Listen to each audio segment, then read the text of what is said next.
So this is the last panel on address family translation and NATs and CGN.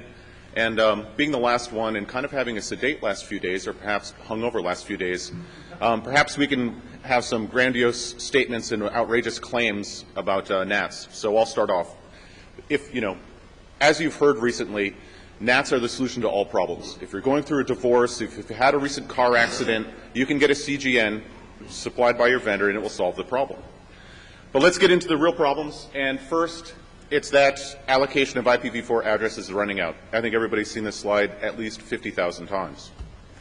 But we all know that there's also challenges to v6 deployment. We all waited too long. Me as a vendor, also doing specs and running working groups at the IETF. Their specs aren't done, code isn't done, boxes aren't built, boards aren't deployed. And also, there's been a wide range of existing transition mechanisms. In the old days, 15 years ago, or whatever you want to say, when v6 first was being developed, it was let a million flowers bloom, and they all bloomed, and then reproduced, and then some. And so there's lots of things out there, and unfortunately, most were tuned for specific deployment scenarios, which made it difficult. And then there was various other ugly solutions that were brought out as well. So couple first statements by an operator, a good friend of mine, basically claiming that v4 only hosts and devices are going to remain in the network for up to 2 decades from today. So we're looking at a very, very long time for a complete transition from v4 to v6. 2 decades might not be long enough. And Leslie made a claim at the last IETF that the critical failing of v6 was that it wasn't backwards compatible.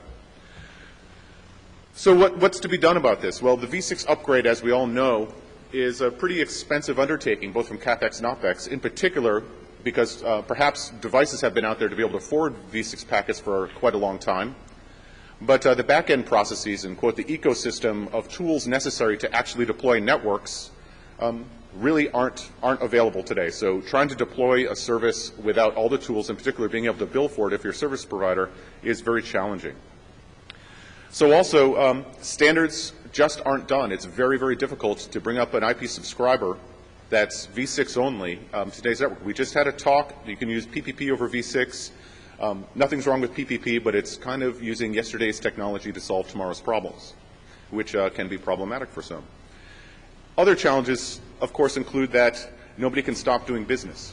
We need to keep rolling out new subscribers, and that means that maybe we need to do something with v4.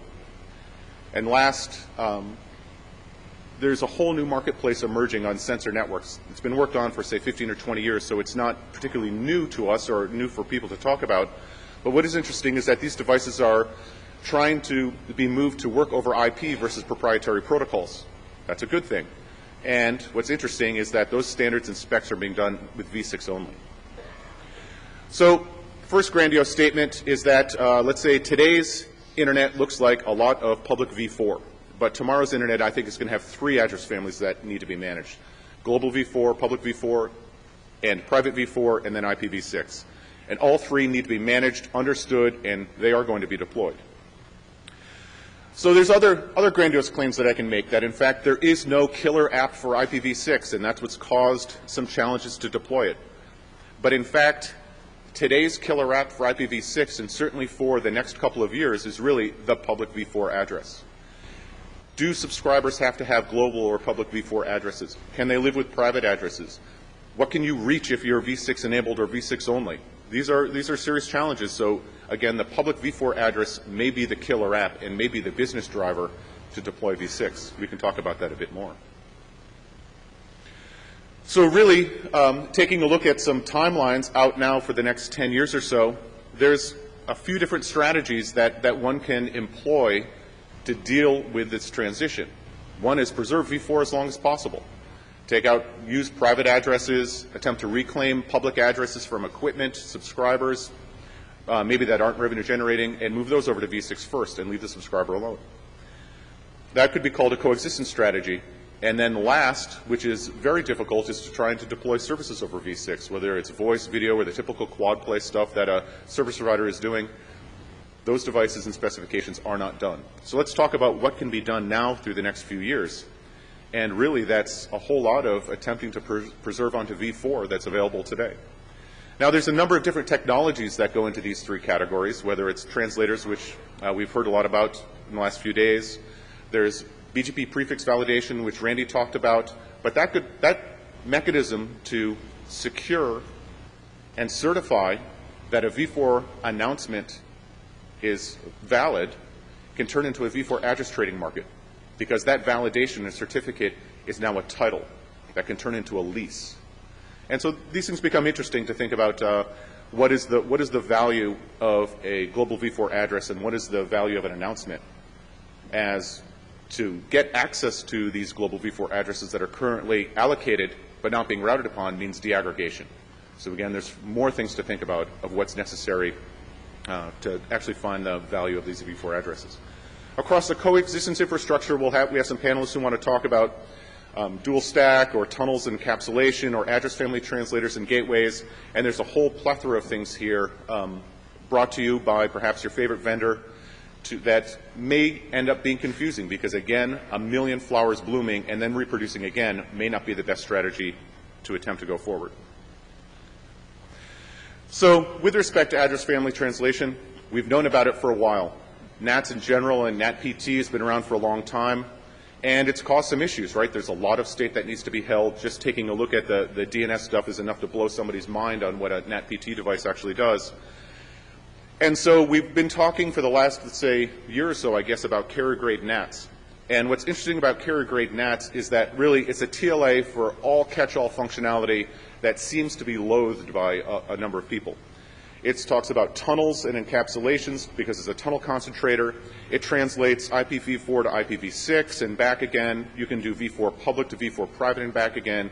And you can basically translate, address foo bar to address bar foo if that's what's necessary with these particular devices. So it's everything, but we just decided to call it CGN for lack of a better term. Moving forward and taking a look at address family translation, there are real use cases for which we need to think about and discuss whether or not they're going to be persistent and pervasive throughout the network, just because new V6 technology, and there's some examples up here from Windows 7 to LTE for mobility, et cetera, needs to get back to the V4 world. And how is this going to be accomplished? So there's various different flavors that we're going to talk about. We've got different panelists to talk about these different bits of technology. And as you're reading these slides while I'm talking, right, we know that we have NAT 4.4 or NAT 4.4.4, depending on the levels of hierarchy, where you're going between private V4 addressing to public V4 addressing. And we'll talk about some of the issues trying to deploy that. There's other variants of this where you can have tunnels that go to NATs as well. And it'll be discussed which is an interesting encapsulation and why, and what are the pitfalls of this technology. And so we'll hear a bit about that. Dual stack light is one specific design here. We have an implementer and a deployer of dual stack light, and the inventor as well. And so this again is how to tunnel back to a tunnel concentrator. We could call it a CGN, and then do address family translation or NAT on that particular concentrator. Last, there's a bit of technology that we're not going to talk about today, but nonetheless is out there, which needs to at least be mentioned, which is being able to do these types of functions across the core of a network. So right now we've got 6PE and able to do this with VPNs, but the problem is that 6PE doesn't handle the global table well. You don't want to have to redistribute the global internet tables back into your VPN tables. That would explode the memory on the line card. So there's this technology called SoftWire's Mesh. And what this does is it introduces the concept of an address family border router, in which you can speak BGP to a V6 island on one side and have it traverse a core of say a V4 core or a core of another address family and have it pop out the other side, and have a notion of islands that can deal with a global table. And so this technology is available for cores of the network. So the reality of infrastructure and connectivity is that these devices that are termed CGNs really do a large number of functions. Again, private to public addressing, V6 to V4, terminate tunnels and then do translation, or just terminate tunnels, so that way you can connect hosts to network nodes that can support that address family. And the question really becomes, are these things going to last forever? What interesting operational overhead do they introduce? And then what other problems can they solve? So on the panel, We have Suzanne, an implementer. We have Lixia, a researcher, Alain from Comcast, and Chris Chase from AT&T. And so what we're going to do is we're going to hear a few of their opinions, grandiose claims, and other statements. Lixia will go first, then Suzanne, then Alain, then Chris. And then we'll open up to the floor to any questions or comments that folks might have, back and reply, and have an interesting conversation. So, Lixia, I turn it over to you. Let me get this going for you.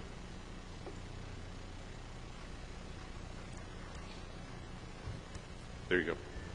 Thank you. Well, people say that the best is saved for last, and therefore I'm definitely not the best. But I'm willing to come here, give you my 2 cents. I guess the reason that I actually got picked by Dave probably is because of this. This is a shameless self-advertisement. Back how many years ago when the IPv4 NAT first started, I had a particular view on the NAT, thinking that whether it's good or bad. After many, many years, looking back at the reality, I wrote this short article on the retrospective view of the network address translation. Whoever interested, you can go there, take a look. Being one of those academic people, what we do is we publish, right? But to save your time, I can just summarize what's in that paper. Essentially, it's one sentence. That is, people's fundamental goal is to connect it to the internet by whatever the means. And more importantly, they take the most pragmatic way. At the days when IPv4 NAT first started up, there was a huge debate. I think many people here probably remember that regarding whether NAT is evil or not evil. Where is end-to-end principle? But despite all this respect to the end-to-end principle, nevertheless, NAT got deployed because that's the most pragmatic way to get one connected, and it's the most effective way to get around the network address shortage problem. So what I come up out of that, looking back effort is that I think the easiest and cheapest way wins. Now, so coming to today, we have IPv4 still there. We have IPv6, well, hopefully coming up soon. And given that it's one level of indirection introduced by NAT, solved the big problem in the past 10 years. So NAT now will come to rescue us for this IPv4, IPv6 transition. But this time the picture is a bit more complicated, like Dave already mentioned. I like that picture he had, with the current NAT on the left. It's a simple one. In the backbone, there's still public IPv4, and the NAT's more or less around the edges. I wish I had shown that picture. But today, when you want to do the translation, the picture gets more complicated because there's a NAT 4, and there's 4 to 6, and back 6 to 4, and there's tunneling. So it's not just the clients and the servers. They may run different versions, 4 to 6, 6 to 4, whatever that is, but also the networks in the middle. That could also be different from either the client side or otherwise from the server side. And therefore, the result, so when you use a NAT to bridge the IPv4, IPv6, not only you have the old problems of translation, 4 to 4, you have the 4 to 6, 6 to 4, and not just the NAT. Now we got the combination of tunnels as well. If you look at the NAT, what that is, we computer science people always like to summarize things and turn that into some kind of, well, I cannot say it's theories, but at least the rule of thumb. One of them says that there's one level of indirection solves all the problems in computer science, and the NAT is one of those. Tunnel, in some view, is also just another level of indirection. So what I summarized here is that one level of indirection solves all the problems. That's why we got by with network shortage, network address shortage for so many years until today. And now we have NAT, we have tunnels, so we have two levels of interaction that are going to solve even more problems. Is that good? Yeah, I think so. So I went on to Google to see whether I'd be the inventor for the new phrase of two levels of interaction solves even more problems. And you know what Google turned out as the answer to us? Here it is. You can solve every problem with another level of interaction, except for the problems of too many layers, too many levels of interaction. I just hope that people will keep that in mind. So to get my quick talk finished, what may be ahead of us? Of course, we hope that we're going to see increased deployment of IPv6 at the servers, at the clients, and at the networks. And with that, we're going to see NATs, lots of NATs, and lots of tunnels. What I see now is that people pay lots of attention to see how we can do the NAT in a perfect way in order to handle all the gazillions different specific cases, and how we're going to massage the tunnels into that very interesting picture, making the whole thing even more, I hate to use the word complicated, so I use the word challenging. What I haven't seen talked much about is really the network operations. And I worry about the network connectivity debugging challenges.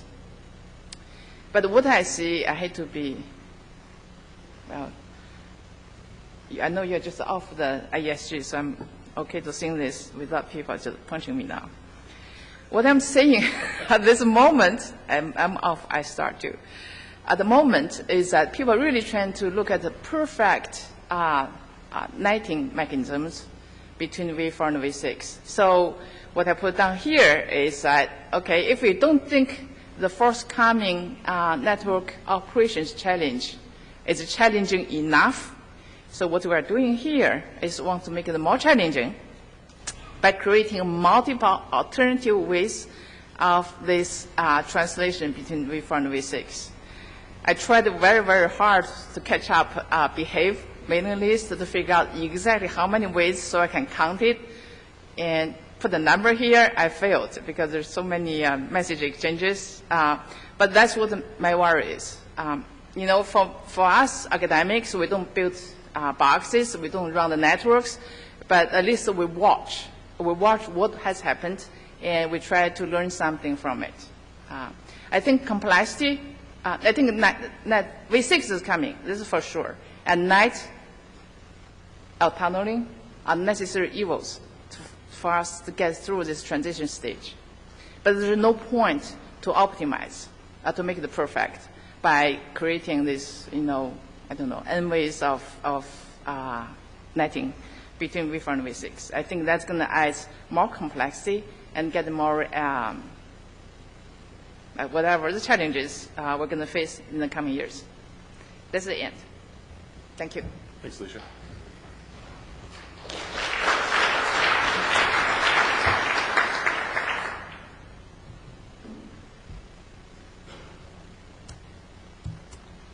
There you go, Suzanne.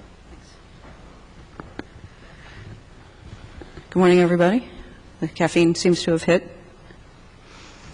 Yeah, I've only really got a few slides, so there'll be more room for people to line up at the microphones and have opinions. I'm Suzanne Woolf with ISC, and after getting up here to talk about DNSSEC yesterday, I decided I'd do something simple and non-controversial and get up here today and talk about CGN and V4, V6 transition. So first with just what ISC is doing in this space. We have funding from Comcast to develop an open source of implementation of CGN technology. The particular form, given Dave's taxonomy, the particular form we're working with is dual stack light, but really what we're doing is prototyping and then feeding back into both experience and specification, because frankly we expect all of this. It's very much a moving target at this point. There's a great deal we don't know until we get code out there about how these things work and how different things interact. So the initial deliverable is a prototype of DS Lite as it has evolved so far and will undoubtedly continue to evolve with our customer. We're doing all the stuff you do with a prototype. We baseline the functionality. We're baselining how does it perform. We started in userland because that looked easier at the time. There will be a kernel version on commodity Linux and commodity hardware. The kernel version will be harder to build, should perform better, should be easier to instrument in some ways. But there's a great deal that's still unknown about how to quantify and characterize what we're doing and how it's going to act. And the heart of the work, just as given the technical descriptions, the heart of the work turns out is just in managing the mappings between v4 ports and v6 and managing crossing packets across those mappings and building and tearing down tunnels and getting the right level of dynamism in all the moving parts without breaking things. We're not committed to a particular architecture, and we started with dual stack Lite just because that was the starting place that we worked out with the customer. We do have a philosophical and operational preference for small, cheap devices as close to the edge as reasonably possible. Given that we've got some prototype code, we're working, now that we have most of the functionality kind of off the slab, we're working on making it more useful. Better logging and instrumentation, full details on all of the moving parts. We need a better configuration interface for different use cases and different ways of using these devices. We do need to look at performance. We need to know realistically how many users you can support on this kind of configuration of commodity gear and fairly generic networking code.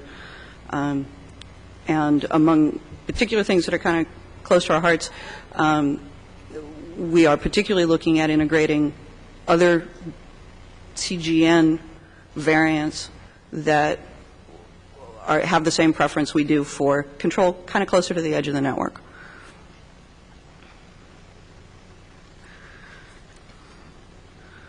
We're seeing all the things you anticipate with making this work. This stuff really is difficult to debug and configure and document, and the key challenge to me, useful, is to be realistic. Yeah, it would be simpler not to do NAT in v6 land. It's just not going to be pretty no matter what we do.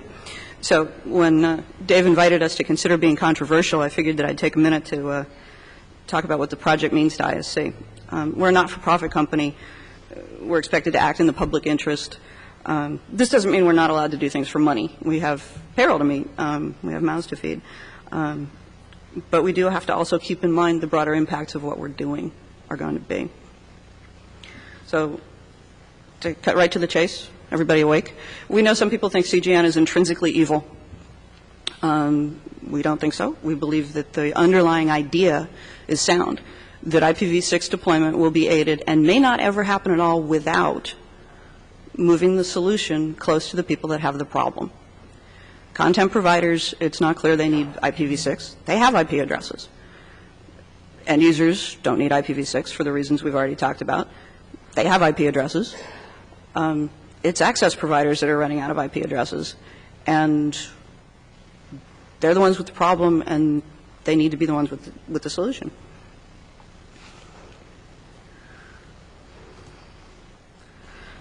So given the reality of the situation, it's basic to our philosophy that freely available open source lets everybody look at the ideas and the code. Take what's useful. Take what you like. It includes whatever people want to do to make the model and the code useful in their networks for their particular situations, their particular use cases. And we expect change. We expect things to be tried, and given, even with the downside risk of let a million flowers bloom, the alternative risks are probably more serious. We need to know what works, and the only way we're going to know is if we try. So let's make it possible and see what people do. I have to admit I'm some kind of nanog Pollyanna up here. I have the same optimism about this that I have about DNSSEC, which is that once we've gotten some experience and refined the ideas and gotten some code out in the world, we're going to be enabling some things that weren't possible before, and some of them are going to be good. We just don't know yet. I do disagree with the contention that it will leave us worse off, especially if we think about what we're doing as we do it. So we'll be showing more. You'll be seeing more from us. We'll be sharing some early prototype code with a few friends and family soon. See us if you're interested in looking under the hood and seeing what's really going on in the code. We are looking at doing a CGN forum for other potential partners who might want to work with us on future development. That's modeled after what we do with Bind and DHCP, our other well-known products, where it's a way for partners to interact with us and work and be part of evolving the technology, deciding what happens, what comes next. We are going to continue to work on the prototype and move that towards more mature code. So see us if you want to see real code. Thanks. Thanks, Suzanne.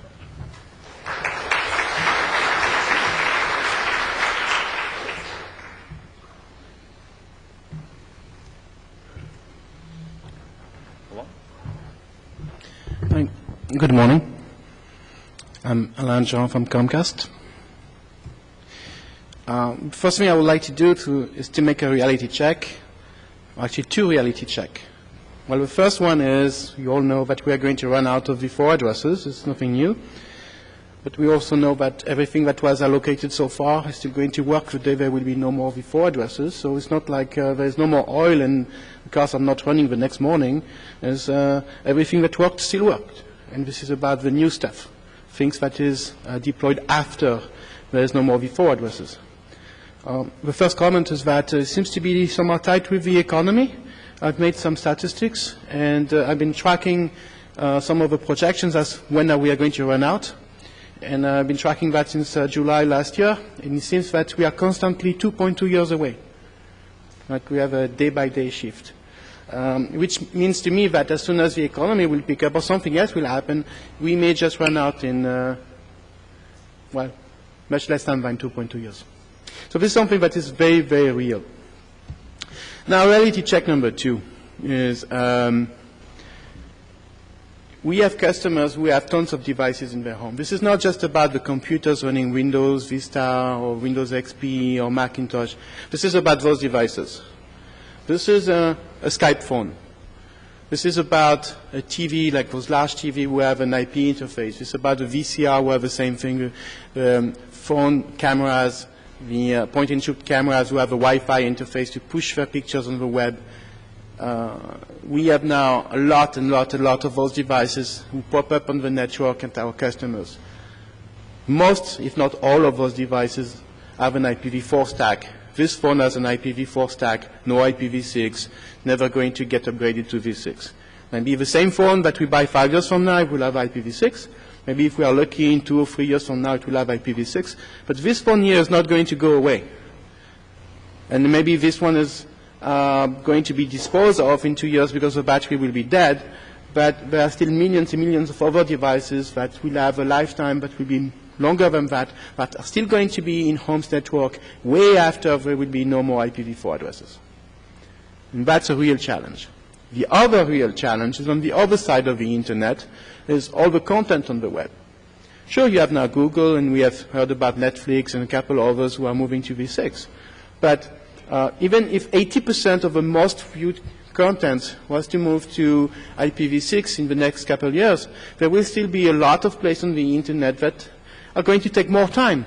And we actually do care a lot about all those places, because the internet is not just the mostly watched content. It's all about all those community of users who have interesting things to share together but may not be interested to the wider audience. But folks get a lot of value from this long-tail content. And until essentially everything, or most everything, is moved to V6, the notion of an IPv6 only service is not very realistic. And so this is a case where we have a misalignment of cost and benefits. Even if us as an operator were to say we do absolutely everything and we give you an IPv6 pipe and just go ride it, this is not enough. We will have to wait essentially for the entire industry to move to V6, for entire users in the home to move to V6 for this to be any useful. So that's not a realistic situation. So, taking this into account, the approach that we are recommending is to say it's a two-pronged approach. A, embrace v6. Move as many services and devices to v6 as we can. First thing is that it will lower our dependency on IPv4 address, and it moves some traffic there, and that's where we want to go. That's a happy place where we want to go. But at the same time, we need to be mindful that we cannot live the IPv4 world. It's not like we burn the bridge and forget about v4. We still need to offer some v4 service to new customers. It's not about existing customers, but new customers. Provide the v4 service without providing a dedicated IP address per customer. It's really about sharing those IP addresses. It's not going to be the same as your old IPv4 internet. Okay, we move on. The future is v6. But we still need to maintain this connection to the IPv4 world. And the technology for this, we believe, is really combining those NAT and tunnels and this dual stack-like technology. The key point to keep in mind is we will have v4 and v6 traffic. So v4 traffic essentially is going to go through those tunnels and those NAT. v6 traffic goes straight to the internet. So that's great, because as much traffic we can get off to the v6 network is as much traffic that will not go through the NAT. So I used to say a byte that goes over v6 is a byte that will not go over the NAT. So the more traffic we get there, the less pressure we have on our NAT infrastructure that we have to put in place. So we can think about essentially a cap and grow strategy. We have to put those NAT in place, carrier NATs of any flavor you want, to keep the service running. But the more we move toward v6, the less money we will have to put on this NAT infrastructure. And that also illustrates another point is, if we can make sure that we align somehow the cost of deploying a NAT and the cost of doing v6, and make sure that those two costs are not at odds, then they can leverage each other, and we don't have to do twice the investment. Now, if we were to do a separate set of investment for NAT and a completely separate of investment for v6, that may just delay things and make things twice as expensive. That's not necessarily the best thing. The one thing that we don't like is this picture. The mega CGN, the mother of all CGN, where all the traffic goes through a CGN. And to make a controversial statement, this would be more like a PSTN service, and this is not exactly what in this community we like. The number of dollar signs may reflect the total price of a box. This is expensive, but not only expensive, what we are really, really worried about is the failure domain. If this box was to go down, then we may have millions of subscribers that will be impacted. So our vendor usually tells us, buy 2 boxes. Well, we know that if one box goes down, then 2 boxes can go down also at the same time.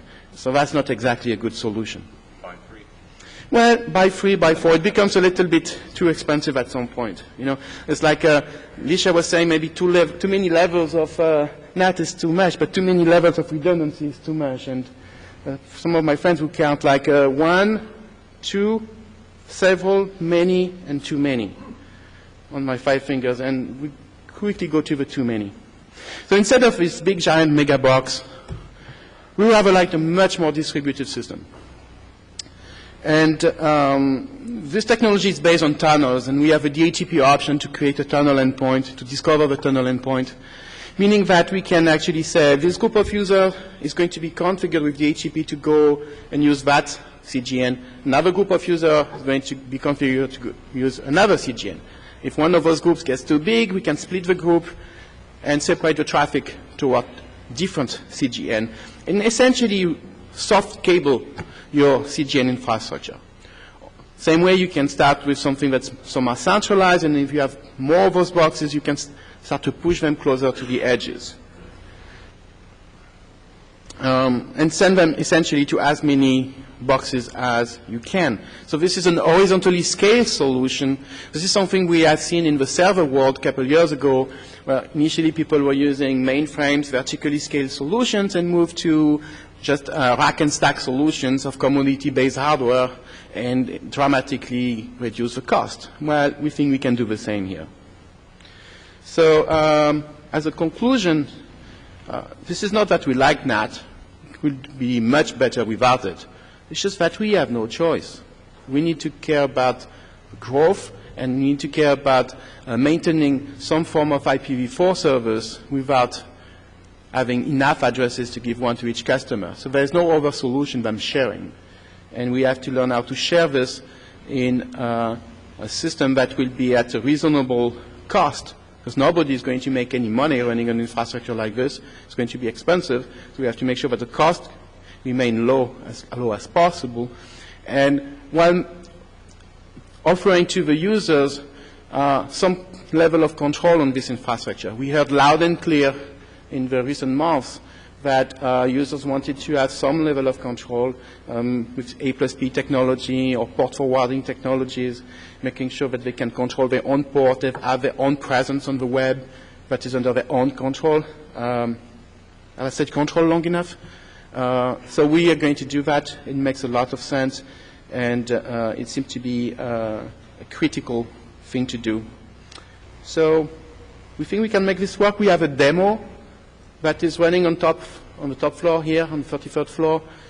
If you are interested, you can see it right after this panel. It's going to be up and running for at least, I think, 30 minutes after this panel. And I think I'm done. Thank you. Thanks a lot.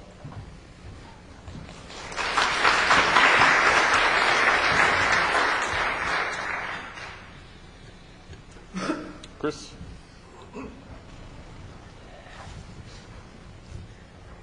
I only have a few slides. I wanted to talk about a NAT 4.4 scenario for doing CGN and what are motivations for doing, say, NAT 4.4 versus the dual stack light. Of course, we have the need to mitigate our IPv4 exhaust. We have services that depend on IPv4 today in our triple play services, and they will not be IPv6 ready anytime soon.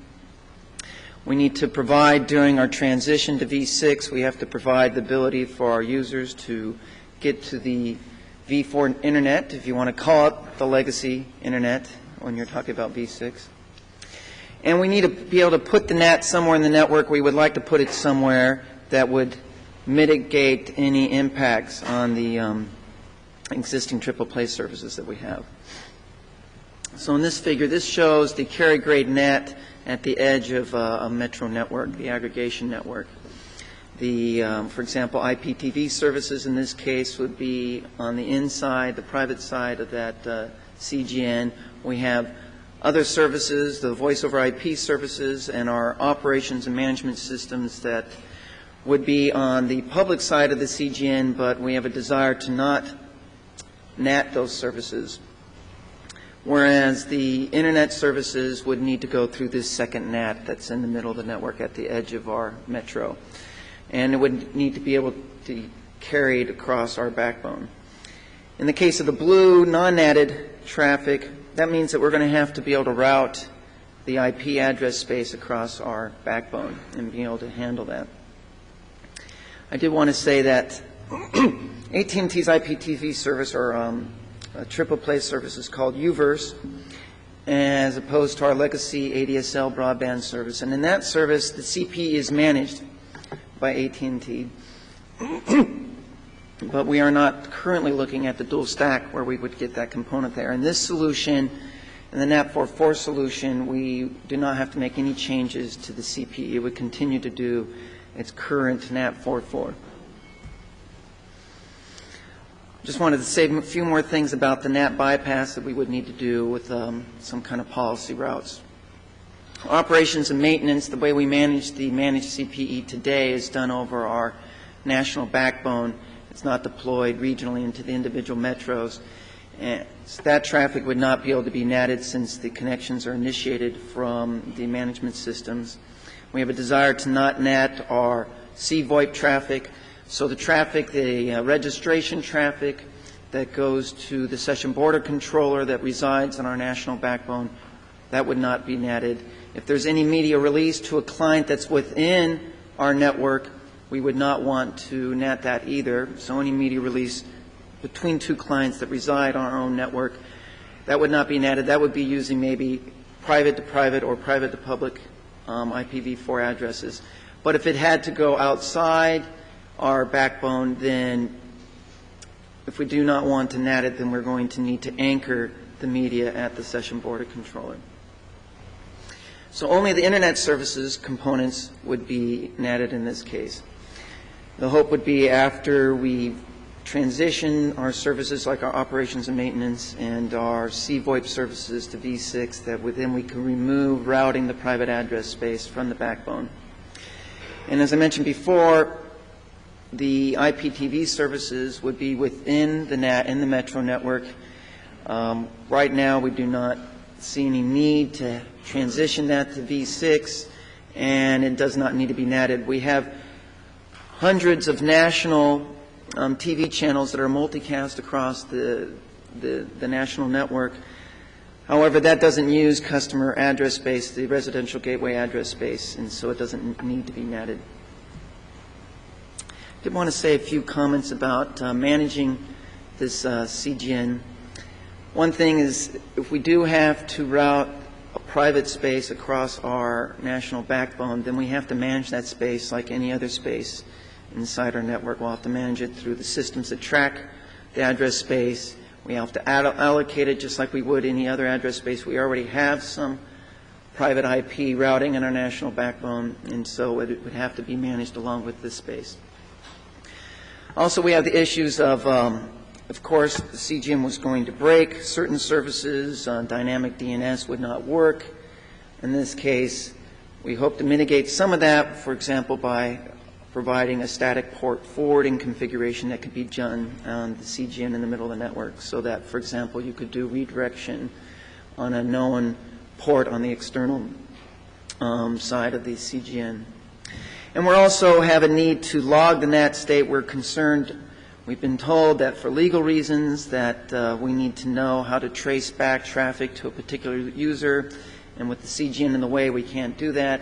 And so we're going to have to keep a NAT state history, and there are concerns about how we would scale that up and what kind of history we're going to have to keep for those transactions. This slide shows a sample we did in the network back in September of the distribution of NAT states.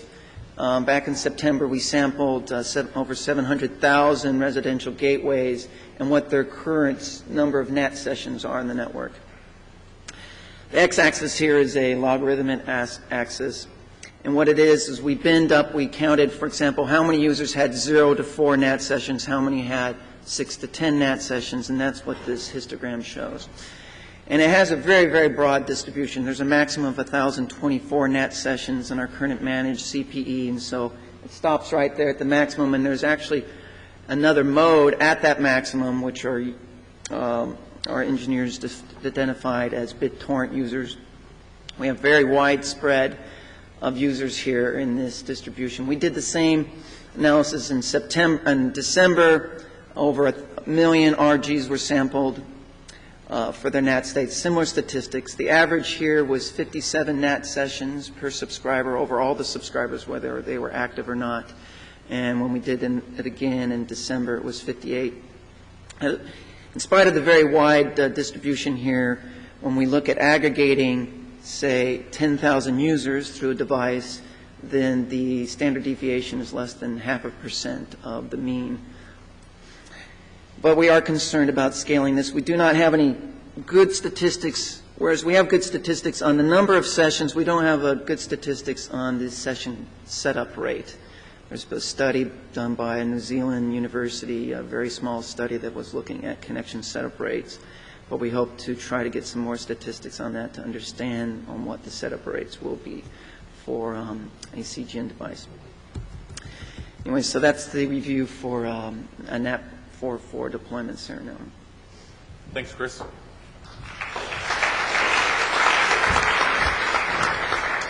So the panel will take any questions that anybody might have. Please do head to the mics if you have any. If you don't, I've got maybe some primers. Go ahead, David. Dave Meyer. 2 questions. First off, in your introduction, it's a long time ago now, so I might not get this right. but you said there were like 3 classes of address: public IPv4, private IPv4, and IPv6. Yeah.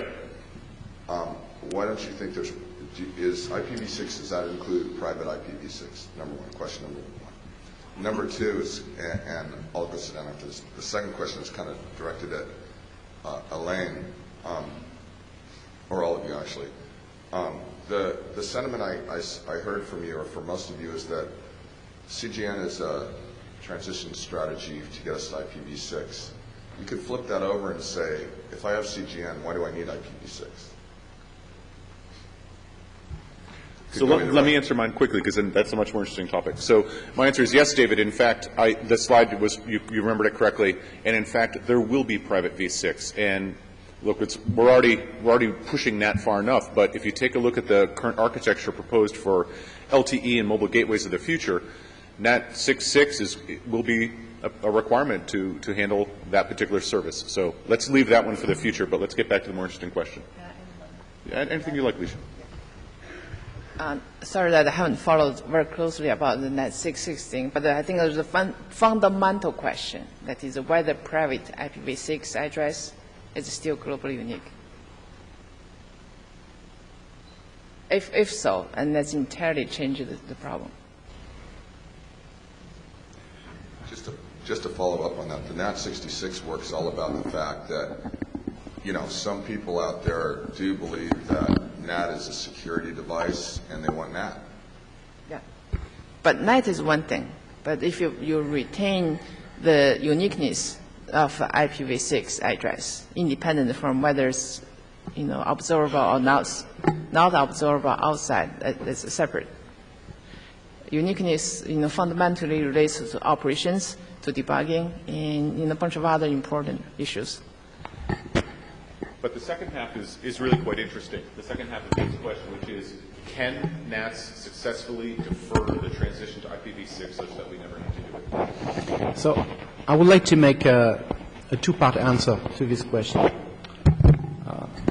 The first part is fairly simple, and the second one is more controversial. Simple one is, as I said earlier, 1 byte that goes over v6 is 1 byte that does not go over NAT, meaning that this NAT infrastructure is going to be expensive as a CapEx and expensive as an OpEx. If we can avoid it or put a cap on it, we will be in a better position. So look at v6 as a way to reduce your NAT cost. Second part of the answer, that is a somehow more controversial answer, which is, at a certain level, it doesn't matter. Because what matters is that we provide service to the customer, and if it's a state where we end up and everybody is happy, why not? I just wanted to add one thing on that. Yes, CGN will delay V6. I mean, certainly for us, we want to do the CGN to provide service continuity for customers, and because of that, we're going to do that first. We weren't ready to do V6 yet. It was going to cost us a ton of money, and this will probably allow us to spread that spend out over a certain amount of time. So from that perspective, you can say that yes, it will delay V6, but it's going to do it for us in an affordable way, and we plan on doing V6. It's not like we're going to use this to avoid never doing V6. Maybe one of the fundamental differences between our two approaches, the DS Lite approach assumes that you already have a V6 deployment, and we will give you V6 at the same time that we will give you this CGN access. So that's one of the key distinctions that I wanted to make.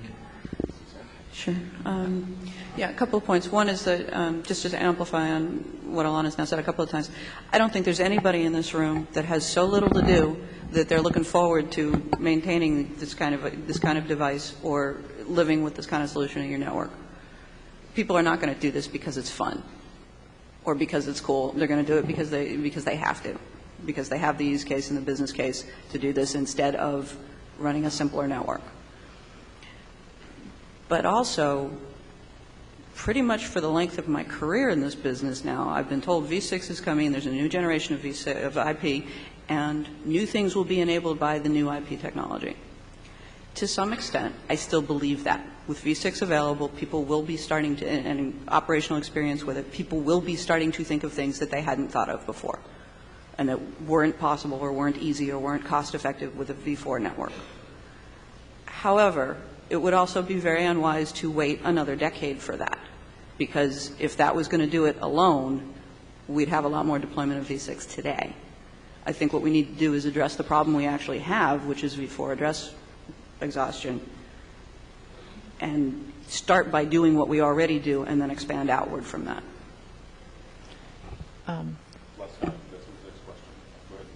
Okay, so just very quick. I think what I learned from last big debate about NAT is that let's do not do dogma.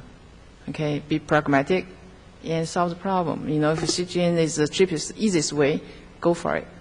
I think Alain said already, the killer app of the IPv6 is just the large address space so that you can get back to the old model of have a unique address per box, make your life easier as an operator. Question in the back. Yeah, Tom Pusateri.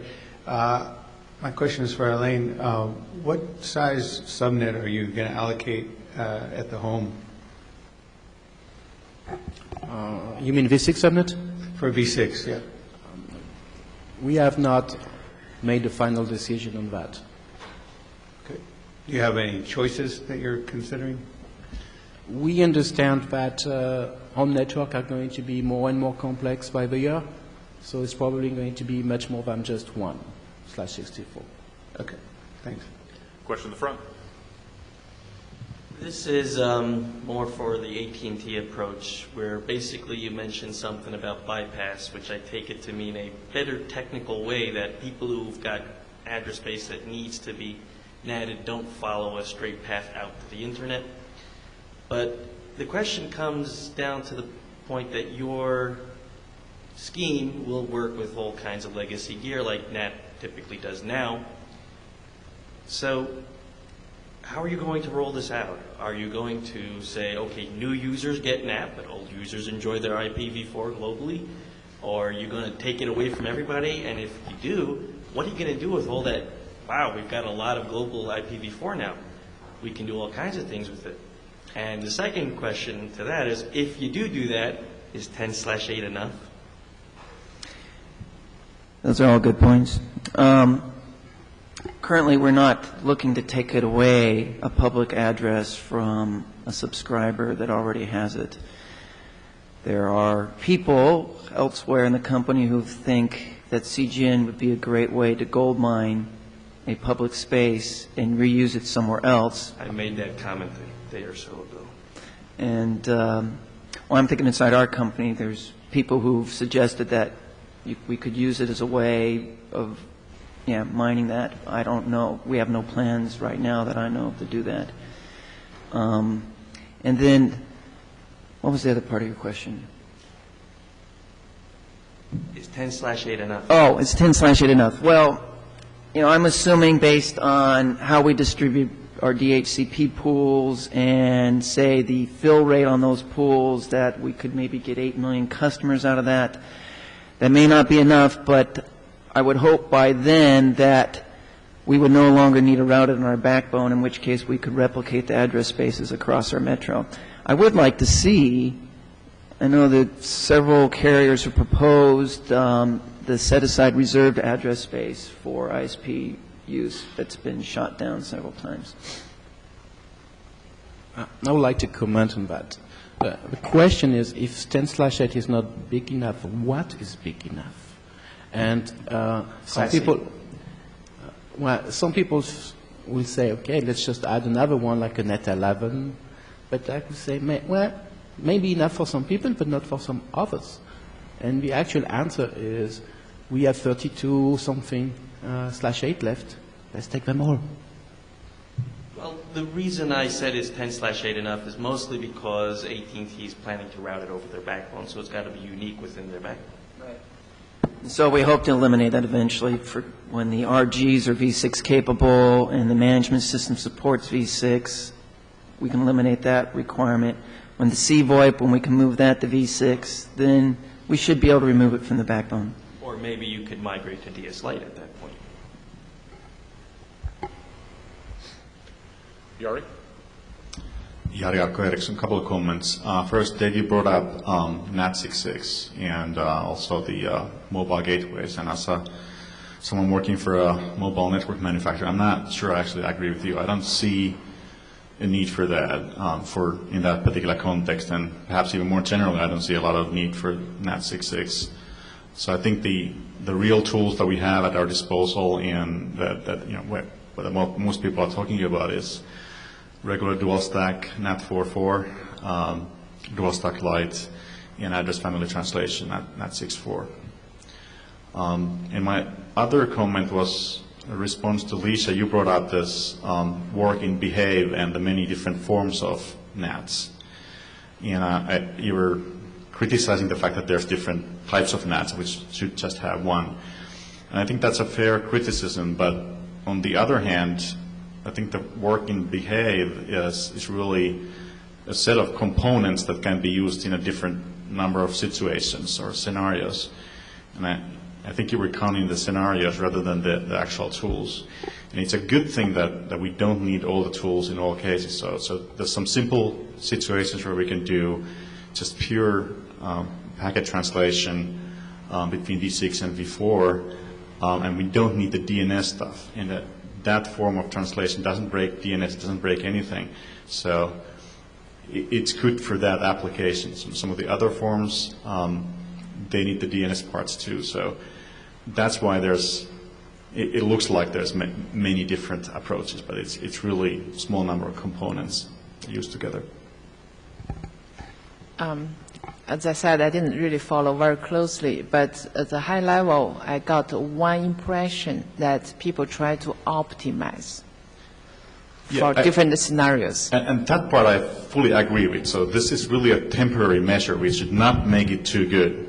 That I fully agree with. But it's not only about optimizing it. They're just avoiding breakage for some types of applications. And I think that's a good thing. And they're not working on 6 different solutions. They're really working on packet translation, DNS parts, and a couple of other things in terms of the address space. And those together can be used to implement those 6 different scenarios. Last question, please.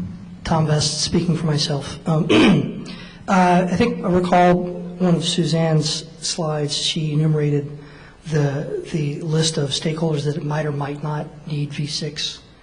And in light of the doubts that were raised by Dave's question and perhaps by Chris's kind of candid response just recently, I wonder, I want to point out the fact that, Suzanne, you didn't mention one group who really need it, and that's the people that are not in this room now. Is basically all the new entrants, the kind that the industry has always accommodated over the last decade and a half. They're based on RIR initial allocation stats. They're about somewhere between 1 and 3 of those that appears at some RIR's doorstep every single day of every year. And if we're talking about a world in which there will be, where V6 will never happen, we're talking about a world in which every single day all those people are going to walk away and they'll, basically empty-handed, and there'll be no obvious path to enter this industry in any capacity except for perhaps by securing permission from one of the incumbents to enter. Now, there's a word for that kind of arrangement, which is not a very nice word, and it's not the kind of word that it's amenable to this form of self-governance either. It's a cartel. So, I guess, Chris, I want to go back to the thing you suggested, that some people in your particular company have considered the possibility of mining the address scarcity as a new commercial business opportunity. Can any of you all suggest what the odds are of that becoming an important business consideration or something that influences your deployment plans over time? And or can you suggest any reasons to think that won't become a serious consideration in the years to come?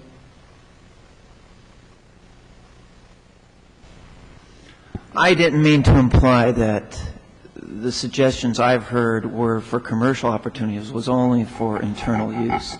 I have no idea if there's going to be a market developed where people are selling IP addresses to each other. I assume it will happen, but we need them so badly I couldn't see us selling them to anybody else. I think I could make a similar comment. The number of addresses that we will need is so high that whatever we can reclaim from our own network will be used immediately, and we will reclaim in order to reuse it in our part of our network. There is no plan that I know of to sell anything. Well, for me, you already saw my earlier talk somewhere else that I just don't see anybody depend on the marketing to get enough addresses. Impossible. I'm not a network operator, so I have sort of a slightly different perspective on it. I understand the concern you're raising, and I agree it's a concern. But I do think, first of all, it's not clear to me that being realistic about things like what Alain just said is making that problem worse. And I will say specifically, I did not say I was envisioning a world where V6 doesn't happen. I am envisioning a world where V6 happens slightly differently than we were originally told it would. And I'll go back to the highly optimistic point I made before, which is that the more flexibility we have in different ways of making V4 and V6 work together, that by side effect is giving us more flexibility about how older technologies and incumbent players will work together, or at least will have the option under the appropriate conditions to work together, moving technology and the business and the ecosystem forward. I think that what we're doing here that does help potentially with the situation you're concerned about is giving people more options, more flexibility, and in non-proprietary, open standards and open source ways.